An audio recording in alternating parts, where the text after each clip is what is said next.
Hello प्यारे दोस्तों, मैं नएस आपका सिंघम क्लासेस चैनल पर स्वागत करता हूं। आज हम एसएससी जीडी के लिए हिंदी के 4 चैप्टरों को पढ़ेंगे, जिसमें पहला है हमारा विशेषण, दूसरा है दूसरा है अव्यय, अगला है क्रिया और अगला है विराम चिन्ह। तो देर नहीं कहते हुए चलते हैं हम विशेषण की ओर। ठीक है, तो विशेषण में पढ़ेंगे हम जो शब्द किसी संज्ञा या सर्वनाम की विशेषता बताता है उसे विशेषण कहते हैं। जैसे में राम बुद्धिमान बालक है, तो बुद्धिमान क्या है, यहाँ पे विशेषण है। देखो यहाँ पे लिखा हुआ है, यहाँ बुद्धिमान विशेषण है तथा बालक विशेष है। क्या बालक एक विशेष है, मतलब जिसकी विशेषता बताई जा रही हो। दूसरा एग्जाम्पल देखेंगे आप, मोहन ईमानदार बालक है, तो ईमानदार क्या है, एक विशेषण है। तो यहाँ ईमानदार विशेषण है तथा बालक विशेष है जिसकी विशेषता बताई जा रही है। ठीक है, अब पढ़ेंगे हम विशेषण के भेद। ठीक है, तो विशेषण के 4 भेद होते हैं। कितने भेद होते हैं? 4 भेद होते हैं। कौन कौन से भेद होते हैं? गुणवाचक विशेषण, संख्यावाचक विशेषण, परिमाणवाचक विशेषण और सार्वनामिक विशेषण। ठीक है, तो हम एक एक करके इनको पढ़ते हैं। पहले पढ़ेंगे हम गुणवाचक विशेषण को। ठीक है, गुणवाचक विशेषण में पढ़ेंगे वे विशेषण शब्द जो संज्ञा या सर्वनाम शब्द एक सेकंड विशेष के गुण, दोष, रूप, रंग, आकार, स्वाद, दशा, अवस्था, स्थान आदि की विशेषता प्रकट करते हैं, गुणवाचक विशेषण कहलाते हैं। ठीक, किन किन की विशेषता प्रकट करते हैं? गुण, दोष, रूप, रंग, आकार, स्वाद, दशा, अवस्था, स्थान आदि की विशेषता प्रकट करते हैं, गुणवाचक विशेषण कहलाते हैं। ठीक है, जैसे रंग में काली टोपी, तो यहाँ पर टोपी तो है पर कैसी है, काली। रूमाल, लाल रूमाल, रूमाल तो है पर कैसा है, काला। ठीक है, इसी प्रकार से अगला है आकार। कैसा आकार? आकार में देखेंगे आकार कैसा है, उसका आकार गोल है, तो आकार तो है पर कैसा है, गोल है। अगला है अवस्था, भूखे पेट भजन नहीं होता। ठीक है, अवस्था पेट तो है पर कैसा है, भूखा है। कैसा है, भूखा है। अगला है गुण, भला, उचित, अच्छा, ईमानदार आदि। ठीक है, यदि कोई एग्जाम्पल भी दे सकता आप कि वह अच्छा या वह ईमानदार आदमी है, तो ईमानदार क्या है, गुण है उसमें। ठीक है, अगला है दोष, बुरा, अनुचित, झूठा, क्रूर और कठोर, ये सब क्या है, दोष है। स्थान, उजाड़, चौरस, भीतरी, बाहरी, ऊपरी और सतही आदि, ये क्या है, स्थान के विशेषण है। अगला है दशा। क्या दशा? तो दशा में पढ़ेंगे दशा या अवस्था, दुबला, पतला, मोटा, भारी, पिघला और गाढ़ा, गीला, सूखा, घना, गरीब। क्या गरीब, उद्यमी, पालतू आदि। ठीक है, ये क्या है, दशा या अवस्था के विशेषण है। ठीक है, आगे चलते हैं हम। अगला है हमारा विशेषण का दूसरा भाग है, मतलब या दूसरा भेद है अपना, संख्यावाचक विशेषण। क्या है, संख्यावाचक विशेषण। ठीक है, जब किसी गणना योग वस्तुओं की संख्या संबंधी विशेषता बताई जाती है तो उसे हम संख्यावाचक विशेषण कहा जाता है, या उसे हम संख्यावाचक विशेषण कहते हैं। जैसे ध्यान करना, संख्या, गणना योग। ठीक है, गणना योग वस्तुओं की संख्या की विशेषता बताई जाए उसे हम संख्यावाचक विशेषण कहते हैं। जैसे में इसके भी ना 2 भेद होते हैं, निश्चित संख्यावाचक और अनिश्चित संख्यावाचक। तो सबसे पहले हम पढ़ेंगे निश्चित संख्यावाचक में। निश्चित संख्यावाचक विशेषण वे विशेषण शब्द जो विशेष की निश्चित संख्या का बोध कराते हैं, निश्चित संख्यावाचक विशेषण कहलाते हैं। उदाहरण जैसे 5 लड़के, तो लड़के तो हैं पर कितने, 5, बिल्कुल क्लियर है 5। अगला है 2 छात्र, तो छात्र तो हैं पर कितने, 2, 2 क्या निश्चित है। अगला है दर्जन, दर्जन क्या है, हम जानते हैं दर्जन 12 कहलाता है। हजारों, ठीक है, 100 और 25, मतलब क्लियर कह दिया तो वो क्या है, निश्चित है, और क्लियर नहीं किया तो वो क्या है, अनिश्चित है। जैसे मेरी कक्षा में 40 छात्र हैं, तो क्लियर कर दिया उन्होंने 40 ही है। डाल पर चिड़ियाँ बैठी हैं, मतलब सॉरी, डाल पर 2 चिड़ियाँ बैठी हैं। चिड़ियाँ कितनी बैठी हैं, 2, दो क्या है, निश्चित संख्यावाचक विशेषण है। ठीक है, इसी प्रकार से अनिश्चित है, इसमें अनिश्चित नहीं होगा।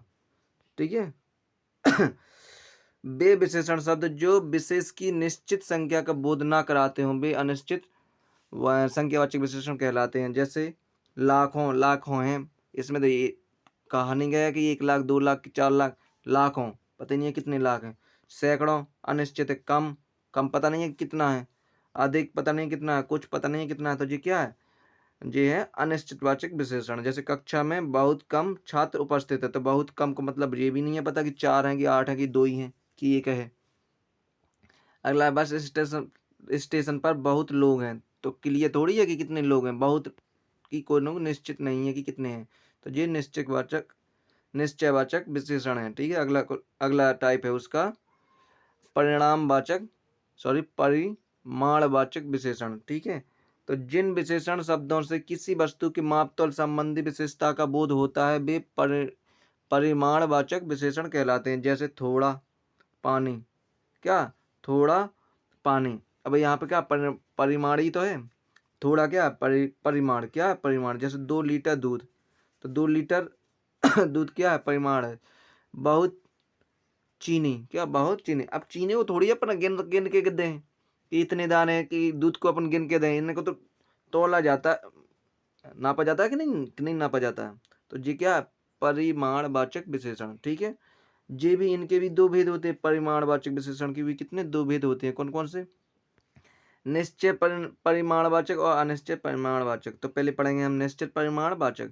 तो इसमें पढ़ेंगे हम जो विशेषण शब्द किसी वस्तु की निश्चित मात्रा अथवा मापतोल का बोध कराते हैं वे निश्चय परिमाणवाचक विशेषण कहलाते हैं। उदाहरण में 10 हाथ जगह का 10 हाथ जगह, तो यहाँ पे क्लियर तो है कि जगह कितनी है, 10 हाथ जगह। अगला 4 गज, तो यहाँ पे भी 4 क्लियर है, 4 गज मलमल। अगला 4 किलो चावल, तो यहाँ पे भी कितने किलो है, 4 किलो चावल। तो जी का निश्चय परिमाणवाचक विशेषण है। अगला है एग्जाम्पल, ट्रक में 20 टन गेहूं है, तो गेहूं तो कितना है, 20 टन। अगला 5 किलो गुड़ खरीद लाओ, तो ये भी निश्चय है। अब अनिश्चय परिणामवाचक विशेषण। ठीक है, इसमें पढ़ेंगे हम जो विशेषण शब्द किसी वस्तु की निश्चित मात्रा अथवा मापतोल का बोध नहीं कराते हैं वे अनिश्चित परिणामवाचक विशेषण कहलाते हैं। जैसे कुछ दूध, बहुत पानी, तो इसमें क्या कन्फर्म नहीं हो पा रहा कितना दूध है कितना पानी है, तो ये क्या अनिश्चित परिमाणवाचक विशेषण है। जैसे एक तालाब में लीटरों पानी भरा है, तो लीटरों तो है पर कितना लीटर है ये क्लियर नहीं है, इसलिए ये कहा है अनिश्चयवाचक सर्वनाम है। अगला है मुझे थोड़ा दूध चाहिए, तो ये भी है अनिश्चित परिणामवाचक विशेषण है। ठीक है, अगला इसका भेद था, चौथा भेद था संकेतवाचक सर्वनाम या सर्वनामिक सर्वनाम भी कहते हैं इसे। जो शब्द संज्ञा या सर्वनाम की ओर संकेत करते हैं या जो शब्द सर्वनाम होते हुए भी किसी संज्ञा से पहले आकर उसकी विशेषता को प्रकट करते हैं उन्हें संकेतवाचक या सर्वनामिक विशेषण कहते हैं। जैसे में यह काला घोड़ा है, घोड़ा तो है पर कैसा है, काला है। ठीक है, संकेत कह दिए यह है।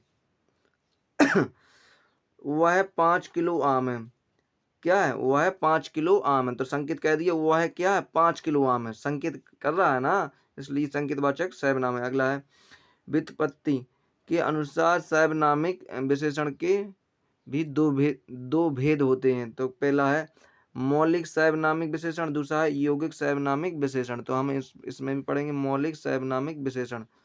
तो मौलिक में पढ़ेंगे जो बिना रूपांतर के संज्ञा के पहले आते हैं। जैसे यह घर है, तो यह क्या पहले आ गया, वह लड़का है तो वह क्या पहले आ गया, तो ये क्या मौलिक सर्वनामिक विशेषण है। कोई नौकर, ये भी सर्वनामिक विशेषण है। जबकि यौगिक सर्वनामिक विशेषण है जो मूल सर्वनामों में प्रत्यय लगाने से बनते हैं। जैसे ऐसा आदमी का, जैसे ऐसा आदमी, ठीक है, कैसा घर और जैसा देश। ठीक है, तो ये क्या यौगिक सर्वनामिक विशेषण है। ठीक है, चलते हैं अपने नेक्स्ट टॉपिक की ओर। दूसरा टॉपिक था हमारा अव्यय, क्या था, अव्यय। तो हम अब अव्यय को पढ़ेंगे। ठीक है, तो चलते हैं अव्यय पे। अब पढ़ रहे हैं अपन अव्यय। अव्यय या अविकारी शब्द भी, ठीक है, इसी को हम अविकारी शब्द भी कहते हैं। ऐसे शब्द जिन पर लिंग वचन कारक का कोई प्रभाव नहीं पड़ता है, सॉरी जी लिंग लिखा है, लिंग वचन व कारक बदलने पर भी ये ज्यों के त्यों बने रहते हैं, ऐसे शब्दों को अव्यय, यहाँ पे अव्यय लिखना था, अव्यय या अविकारी शब्द कहते हैं। ठीक है, सामान्यतः अव्यय के 4 भेद होते हैं। कितने होते हैं, 4 भेद। पहला है क्रिया विशेषण अव्यय, दूसरा है समुच्चय बोधक अव्यय, अगला है संबंध बोधक अव्यय, अगला है विस्मय बोधक अव्यय। तो सबसे पहले पढ़ेंगे हम क्रिया विशेषण अव्यय। ठीक है, तो इसको भी पढ़ते हैं हम, क्रिया विशेषण अव्यय। जो शब्द क्रिया के अर्थ की विशेषता प्रकट करते हैं उन्हें हम क्रिया विशेषण अव्यय कहते हैं। क्रिया विशेषण को अविकारी विशेषण भी कहते हैं। जैसे आज, कल, यहाँ, वहाँ, ये सब के सब क्या अविकारी शब्द हैं और ये क्रिया विशेषण भी हैं। क्रिया विशेषण के 4 भेद होते हैं। कितने भेद? 4 भेद। पहला है कालवाचक क्रिया विशेषण, दूसरा है स्थानवाचक क्रिया विशेषण, अगला है परिणामवाचक क्रिया विशेषण और अगला है रीतिवाचक क्रिया विशेषण। तो सबसे पहले पढ़ेंगे हम कालवाचक क्रिया विशेषण। ठीक है, तो जिन शब्दों से क्रिया के होने का समय ज्ञात होता है उन्हें कालवाचक क्रिया विशेषण कहते हैं। जैसे आज, कल, जब, तब, प्रातः, शाम, रात भर और दिन भर आदि। ये क्या है? कालवाचक क्रिया विशेषण है। अगला है कालवाचक क्रिया विशेषण के 3 भेद भी होते हैं। कौन से? समयवाचक क्रिया विशेषण, तो आज, कल, अभी, परसों, तुरंत। और दूसरा अवधिवाचक क्रिया विशेषण, रात भर, दिन भर, आजकल, रोज, अभी अभी। ये क्या? अवधिवाचक। अगला है बारंबारता वाचक, तो कई बार, प्रतिदिन, हर बार। ठीक है, ये किसके भेद हैं? ये हैं कालवाचक क्रिया विशेषण के भेद हैं। दूसरा भेद है हमारा अव्यय का सॉरी स्थानवाचक क्रिया विशेषण। जिन शब्दों से क्रिया के होने के स्थान का पता चलता है, किसका? होने का स्थान, क्रिया के होने का स्थान पता चलता है, उसे हम स्थानवाचक क्रिया विशेषण कहा जाता है। उसे स्थानवाचक क्रिया विशेषण कहा जाता है। जैसे उदाहरण में यहाँ, वहाँ, कहाँ, जहाँ, तहाँ, सामने, नीचे, ऊपर, आगे, भीतर, बाहर आदि। ठीक है, ठीक है। स्थानवाचक क्रिया विशेषण के भी 2 भेद होते हैं। नंबर पहला स्थितिवाचक, तो वहाँ, यहाँ, बाहर आदि। ठीक है, ये क्या? स्थितिवाचक। अगला है दिशावाचक, दाएं, बाएं, इधर, उधर आदि। ये क्या है? दिशावाचक क्रिया विशेषण है।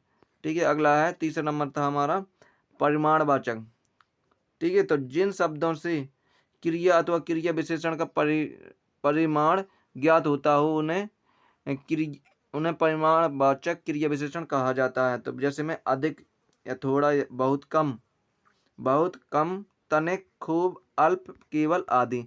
ये का परिमाणवाचक क्रिया विशेषण है। अगला है हमारा रीतिवाचक क्रिया विशेषण। ठीक है, चौथा नंबर है हमारा रीतिवाचक क्रिया विशेषण। इसमें पढ़ेंगे हम वाक्य में वह शब्द जिनसे क्रिया के होने की रीति विधि का ज्ञान हो उन्हें रीतिवाचक क्रिया विशेषण कहा जाता है। उदाहरण में चाणक, सहसा, एकाएक, झटपट, आप ही, ध्यानपूर्वक, धड़ाधड़, यथा, तथा, ठीक है, और सचमुच, आवश्यक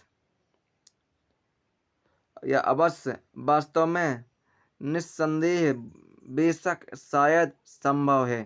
तो ये क्या? सबके सब रीतिवाचक क्रिया विशेषण है। कैसे शब्द हैं? रीतिवाचक क्रिया विशेषण है। रीतिवाचक क्रिया विशेषण की रचना, तो रचना के आधार पर क्रिया विशेषण के 2 भेद होते हैं। कितने भेद होते हैं? 2 भेद। पहला होता है का मूल क्रिया विशेषण।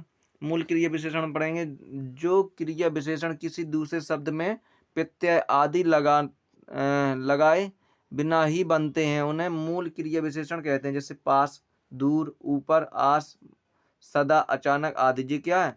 मूल क्रिया विशेषण है। और यौगिक क्रिया विशेषण, जो क्रिया विशेषण दूसरे शब्दों में प्रत्यय आदि लगाने से बनते हैं उन्हें यौगिक क्रिया विशेषण कहते हैं। क्या कहते हैं? यौगिक क्रिया विशेषण कहते हैं।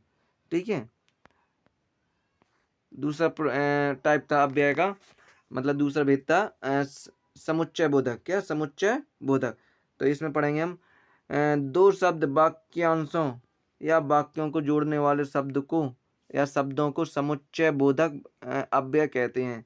और जैसे में और, तथा, और से भी डबल वाक्य जोड़ते हैं, तथा से भी, एवं से भी, अथवा, किंतु, परंतु, लेकिन, की, मानो आदि, और, अथवा, यानी, तथापि, मगर, बल्कि, मगर, वरन, बल्कि, नहीं, तो, इसलिए, यदि, सो, जिसका, इस प्रकार, और, क्योंकि, या, अगर आदि। जिस सबके सब कैसे शब्द हैं? जिस समुच्चय बोधक शब्द हैं। जैसे उदाहरण में भी आप देख सकते हैं सीता और गीता बाजार जाते हैं। तो यहाँ पे जो समुच्चय बोधक है वो कौन सा शब्द है? और है। कौन सा है? और। यहाँ पे भी राम पढ़ता है और श्याम खेलता है, तो यहाँ पे भी कौन जोड़ता है? और जोड़ता है। तो यहाँ पे कौन सा समुच्चय विशेषण है? तो समुच्चय बोधक सॉरी, इसमें कौन सा अव्यय है? तो समुच्चयवादक अव्यय है। कौन सा? और अगला है संबंध बोधक अव्यय। कौन सा? संबंध बोधक अव्यय। जो अविपकारी शब्द संज्ञा अथवा सर्वनाम शब्दों के साथ जुड़कर दूसरे शब्दों से उनका संबंध बताते हैं, संबंध बोधक अव्यय कहलाते हैं। जैसे में साथ, बाद, पहले, ऊपर, संग, आश्रय, बिना, भरोसे आदि, ये सब के सब क्या? संबंध बोधक अव्यय है। जैसे उदाहरण में भी देख सकते, विद्या के बिना, क्या? विद्या के बिना, तो इसमें क्या हो? के बिना, क्या? बिना हो, बिना क्या? संबंध बोधक है। तो विद्या के बिना मनुष्य पशु है। यहाँ पे जल के बिना, यहाँ पे भी बिना आ गया, तो अब बिना क्या है? एक संबंध बोधक है। कैसा है? संबंध बोधक है। अगला चौथा है जी, लास्ट टाइप है अव्यय का, विस्मय बोधक।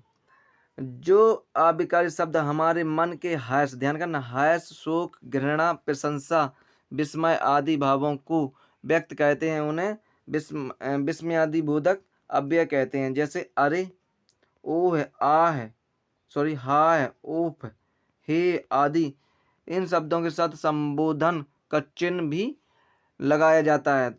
ठीक है, जैसे एग्जाम्पल में देख लो, जैसे हे भगवान, तो यहाँ पे कौन सा चिन्ह आएगा? संबोधन। यह क्या हो गया? वाह कितना सुंदर दृश्य है। तो ये क्या है?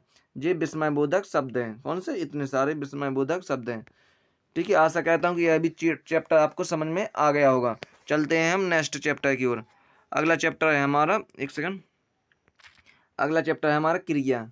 क्या? अब हम क्रिया को भी पढ़ते चलेंगे। तो क्रिया भी एक इम्पोर्टेंट चैप्टर है।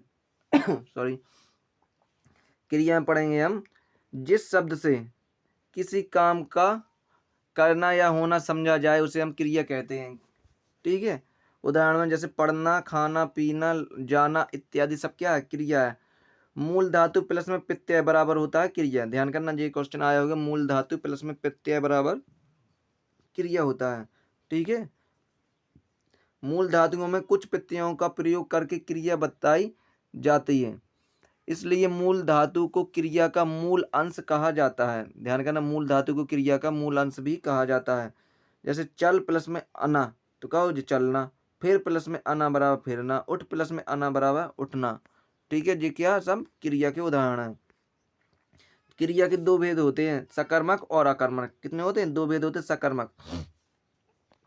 सकर्मक सबसे पहले हम पढ़ेंगे सकर्मक। ठीक है, सकर्मक वो क्रिया, सॉरी, जो क्रिया कर्म के साथ आती है, अर्थात जिस क्रिया का फल कर्ता को छोड़कर कर्म पर पड़ता है उसे हम सकर्मक क्रिया कहते हैं। मतलब जिसमें कर्म होता है उसे हम सकर्मक कहते हैं, जिसमें कर्म नहीं होता उसको अकर्मक कहते हैं। ठीक है, सीधा सीधा परिभाषा है। जैसे इसमें एग्जाम्पल देखेंगे हम, सॉरी, राम पानी पीता है, तो पीता तो है पर क्या? पानी, तो पानी क्या है? कर्म है। ठीक है, सॉरी, पिता नहीं है यहाँ पे, पीता है। क्या है? पीता है। राम पानी पीता है। दूसरा है पीना क्रिया के साथ कर्म पानी है। क्या? कर्म पानी है और पीना क्या? क्रिया है। अगला है बस चलाई जाती है, तो जाती तो है पर किसको चलाया जाता है? बस को चलाई जाती है। किसको? बस को चलाया जाता है। अगला गीता गीत गाती है, तो गति नहीं है, सॉरी, गाती है। क्या है? गाती है। तो गाती तो है, किसको गाती है? गीत को। तो गीत क्या है? कर्म है और गाना एक क्रिया है। अगला है अकर्मक क्रिया, तो अकर्मक क्रिया हुआ है क्रिया जिसमें कर्म नहीं होता है। चलो परिभाषा भी पढ़ लिए हम। अकर्मक क्रिया के साथ कर्म नहीं होता है, ठीक है, तथा उसका फल कर्ता पर पड़ता है, उन्हें अकर्मक क्रिया कहते हैं। जैसे सोहन हंसता है। क्या? सोहन हंसता है, तो सोहन हंसता तो है पर क्या हंसता है? कोई चीज ही नहीं है, तो यानी इसमें कर्म नहीं है, इसलिए यह अकर्मक है। अगला, राम कुर्सी पर बैठता है। क्या? बैठता है। क्या बैठता है? पता नहीं है पर बैठता है। राम गाता है। क्या गाता है? कोई पता ही नहीं है क्या गाता है, इसलिए अकर्मक है, इसमें कर्म है ही नहीं है। ठीक है, अगला है क्रियाओं के अन्य भेद भी है। क्या? क्रियाओं के अन्य भेद, पहला है संयुक्त क्रिया। क्या? पहला है संयुक्त क्रिया, दूसरा नाम धातु क्रिया, अगला प्रेरणात्मक क्रिया, अगला है पूर्वकालिक क्रिया, अगला है द्विकर्मक क्रिया, अगला सहायक क्रिया। ठीक है, यहाँ से भी क्वेश्चन बहुत बनते हैं एग्जामिनों में। देखो पहले, सबसे पहले हम पढ़ेंगे संयुक्त क्रिया। ठीक है, संयुक्त क्रिया में पढ़ेंगे हम दो या दो से अधिक क्रियाओं के योग से जो क्रिया बनती है उसे हम संयुक्त क्रिया कहते हैं। जैसे राम बैठकर खाना खाता है, तो यहाँ पे कहा डबल क्रिया है, एक तो बैठकर है और एक का है खाता है। क्या, एक बैठकर एक खाता है। तो यहाँ पे कहा संयुक्त क्रिया है। इसमें सीता विद्यालय पहुंच गई का सीता विद्यालय पहुंच गई, तो एक तो पहुंच है और एक गई भी है। ठीक है, तो जी क्या संयुक्त क्रिया। अगला है श्याम लेट कर टीवी देखता है, तो एक तो लेट कर भी है और एक क्या टीवी बहुत देखता भी है, क्या देखता है, तो जी क्या डबल क्रिया है, तो इसलिए इसे संयुक्त क्रिया भी कहते हैं। और भी एग्जाम्पल है इसके, एक साथ जब दो क्रियाएं आती हैं तो वहाँ संयुक्त क्रिया होती है, जैसे बैठना खाना, उठना बैठना, चलना फिरना, जी क्या संयुक्त क्रिया है। ठीक है, नंबर दूसरा टाइप है इसका नाम धातु क्रिया। क्या नाम धातु क्रिया।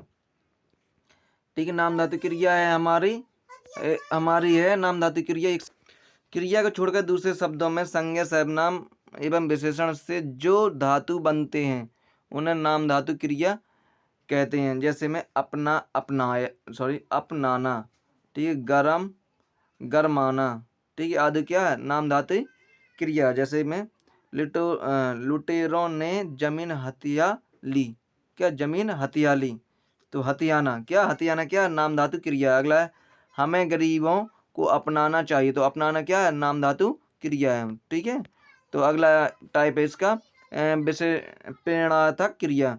ठीक है, जिस क्रिया से ज्ञान हो कि कर्ता स्वयं कार्य को ना करके किसी अन्य को कार्य करने की प्रेरणा देता है, वह प्रेरणार्थक क्रिया कहलाती है। ठीक है, जैसे लिखना से लिखवाना, करना से करवाना, और मैंने पत्र लिखवाया, तो लिखवाया क्या एक प्रेरणार्थक क्रिया है। ठीक है, अगला टाइप है हमारा पूर्वकालिक क्रिया। कौन सी है पूर्वकालिक क्रिया। पूर्वकालिक मतलब होता है जो पहले हो जाए। जब कोई कर्ता एक क्रिया समाप्त करके दूसरी क्रिया करता है तब पहली क्रिया पूर्वकालिक क्रिया कहलाती है। जैसे वह खाना खाकर सो गया, क्या वह खाना खाकर सो गया, तो सो तो गया पर पहले उसने काम किया खाना खाना। ठीक है, तो यहाँ पे कौन सा क्रिया है पूर्वकालिक क्रिया है। अगला है वे पढ़कर चले गए, तो चले तो गए पर काम भी कर गए, क्या पढ़कर, तो पढ़कर क्या है इसमें पूर्वकालिक क्रिया है। ठीक है, अगला है हमारा अगला टाइप है द्विकर्मक क्रिया। इसमें दो कर्म होंगे, कितने दो कर्म। वह क्रिया जिसके साथ दो कर्म प्रयोग में लाए जाते हैं द्विकर्मक क्रिया कहलाती है। उदाहरण में है राम ने श्याम को, ठीक है, हिंदी पढ़ाई। ठीक है, तो दो कर्म किए। ठीक है, राम ने श्याम को, किसको श्याम को, और हिंदी भी पढ़ाई। दो कर्म किए किसको श्याम को और हिंदी। ठीक है, अध्यापक छात्रों को हिंदी पढ़ाते हैं, तो किनको छात्रों को क्या हिंदी भी पढ़ाते हैं, तो छात्रों को भी पढ़ाते हैं और हिंदी पढ़ाते हैं, मतलब दो चीजें हैं इसमें, दो कर्म है, इसलिए दो ही कर्मक क्रिया है यहाँ पे। ठीक है, अगला है हमारा सहायक क्रिया। क्या सहायक क्रिया, ठीक है, जिसे हम हेल्पिंग वर्ब भी कहते हैं इंग्लिश में। ठीक है, तो सहायक क्रिया मुख्य क्रिया के साथ प्रयुक्त होकर आयत को स्पष्ट एवं पूर्ण करने में सहायता होती है। जैसे मैं घर जाता हूँ, इस वाक्य में जाना मुख्य क्रिया है और हूँ सहायक क्रिया। जैसे मोहन सो रहा है, क्या मोहन सो रहा है, तो यहाँ पे क्या सो रहा है क्या एक सहायक क्रिया। सीता बाजार गई थी, तो गई थी क्या इसमें सहायक क्रिया है। तो आशा करता हूँ कि यह क्रिया चैप्टर भी आपको समझ में आ गया होगा। ठीक है, चलते हैं हम नेक्स्ट चैप्टर की ओर। लास्ट चैप्टर है हमारा विराम चिन्ह। क्या है विराम चिन्ह, तो अब हम विराम चिन्हों को पढ़ेंगे। ठीक है, विराम चिन्ह में विराम चिन्ह का अर्थ है रुकना या ठहरना। इनका अर्थ क्या है रुकना या ठहरना। वाक्य को लिखते अथवा बोलते समय बीच में कहीं थोड़ा बहुत रुकना पड़ता है, जिससे भाषा स्पष्ट या अर्थवान एवं भावपूर्ण हो जाती है।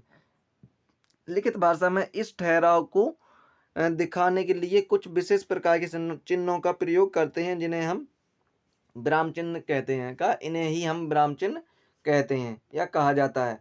जैसे ताजमहल किसने बनवाया, तो किसने के लिए क्या क्वेश्चन मार्क है, क्या क्वेश्चन मार्क है। ठीक है, यहाँ पे क्वेश्चन किया जा रहा है किसने बनवाया, तो क्वेश्चन मार्क यहाँ पे है जो कि विराम चिन्ह है। ठीक है, अगला है हमारा श्याम आया है। क्या श्याम आया है, यहाँ पे भी विराम चिन्ह है, क्या संबंध बोधक का विराम चिन्ह है। ठीक है, इसी प्रकार से विराम चिन्ह के मुख्य रूप निम्नलिखित हैं। क्या मुख्य रूप निम्नलिखित हैं। पहला विराम चिन्ह है हमारा जिद 11 प्रकार के विराम चिन्ह है। कितने 11 प्रकार के। पहला आयत विराम, कौन सा है आयत विराम, एक सेकंड, आयत विराम का जो चिन्ह होता है वो होता है इस प्रकार से, ऊपर एक बिंदी होगी आपकी इस प्रकार से, ऊपर एक बिंदी होगी, नीचे एक कॉमा होगा, ये कहलाता है आयत विराम। दूसरा है पूर्ण विराम, क्या है पूर्ण विराम, ठीक है। और तीसरा उपविराम का चिन्ह, पूर्ण विराम इस प्रकार का होता है, उपविराम का चिन्ह दो बिंदी होती हैं। और प्रश्न चिन्ह सभी कोई जानता है, इस प्रकार से प्रश्न चिन्ह होता है। अल्प विराम इस प्रकार से अल्प विराम होता है, ठीक है। अगला है हमारा विस्मयबोधक, विस्मयबोधक इस प्रकार से होता है। और उधर चिन्ह डबल नाइन इस प्रकार से होते हैं, और डबल नाइन इस प्रकार से होते हैं, तो ये क्या उधर चिन्ह। अगला है योजक चिन्ह इस प्रकार से होता है, ठीक है। और अगला है विवरण चिन्ह, तो विवरण चिन्ह इस प्रकार से होता है। अगला है कोष्टक, तो कोष्टक इस प्रकार से। अगला लाघव चिन्ह इस प्रकार से होता है, ठीक है। तो ये चिन्ह थे, ठीक है, यही विराम चिन्ह थे, ठीक है। हम इनको एक एक करके पढ़ेंगे, ठीक है। आयत विराम का प्रयोग कहाँ होता है, तो आयत विराम का आयत है आधा विराम, क्या आधा विराम, जहाँ पूर्ण विराम की अपेक्षा कम देर तक रुकना पड़े वहाँ आयत विराम का प्रयोग करते हैं, जैसे ये लिखा हुआ है, ठीक है। आयत विराम का चिन्ह कैसा का प्रयोग करते हैं, ठीक है। दूसरा है पूर्ण विराम, क्या पूर्ण विराम, सीधा सीधा डंडा, जहाँ एक बात पूरी हो जाए या वाक्य समाप्त हो जाए तो वहाँ पूर्ण विराम का या पूर्ण विराम चिन्ह का सही चिन्ह को लगाया जाता है, जैसे भी पढ़ सको आप। जैसे सीता स्कूल से आ रही है, तो यहाँ पे है कि सीता स्कूल से निकल आई, इसलिए यह काम पूरा हो चुका है, इसलिए पूर्ण विराम चिन्ह आएगा, ठीक है।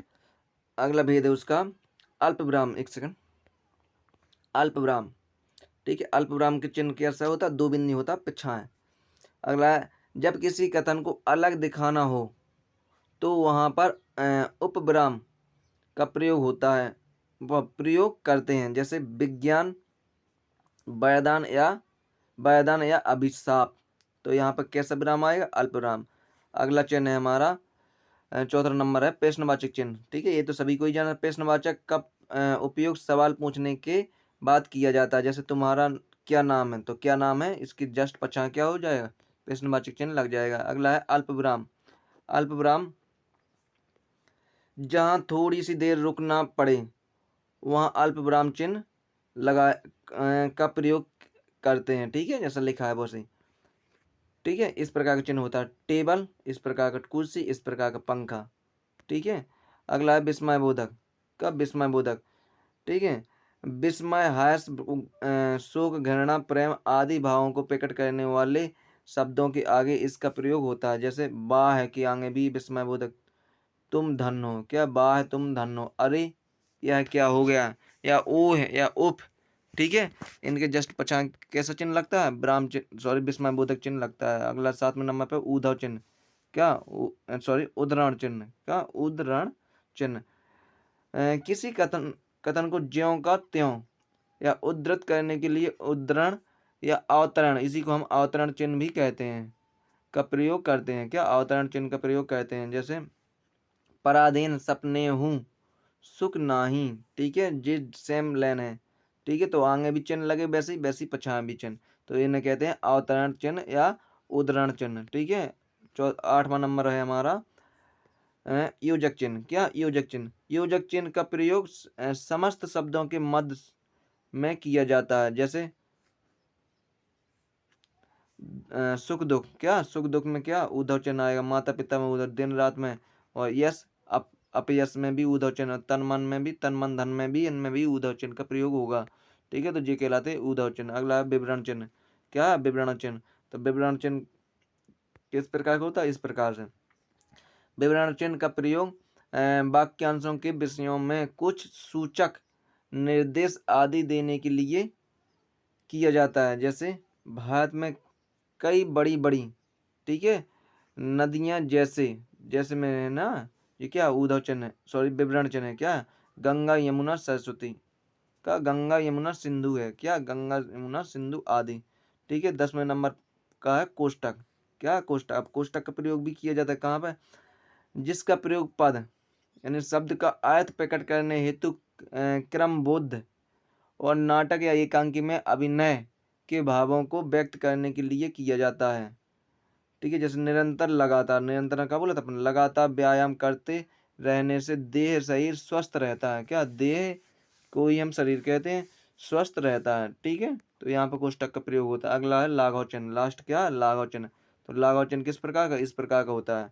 तो किसी बड़े शब्द को संक्षिप्त में लिखने के लिए इस उस शब्द का प्रथम अक्षर लिखकर उसके आगे शून्य लगा देते हैं। ठीक है, जैसे डॉक्टर है, डॉक्टर के आगे क्या लाघव चिन्ह रख दो तो आप क्या हो गया जी, डॉक्टर हो गया। क्या, डॉक्टर हो गया। इंग्लिश में इसे क्या कहते हैं, शॉर्ट कहते हैं। ठीक है, शॉर्ट रूप। अगला है प्रोफेसर में प्रो लगा दो आप और लाघव चिन्ह रख दो तो क्या हो जाए, प्रोफेसर हो जाए। ठीक है, तो ये 11 चिन्ह, 11 प्रकार के चिन्ह आते थे, मतलब 11 प्रकार के विराम चिन्ह आते थे जिनको हमने पूर्ण रूप से पढ़ लिया है। ठीक है, तो आशा कहता हूँ कि यह वीडियो आपको अच्छी लगी होगी। प्लीज़ इस वीडियो को लाइक कर देना, शेयर कर देना और सब्सक्राइब जरूर कर लेना। ठीक है, और कमेंट में जरूर लिखना कि आखिर आपको यह क्लास कैसी लगी। Thank you for watching video.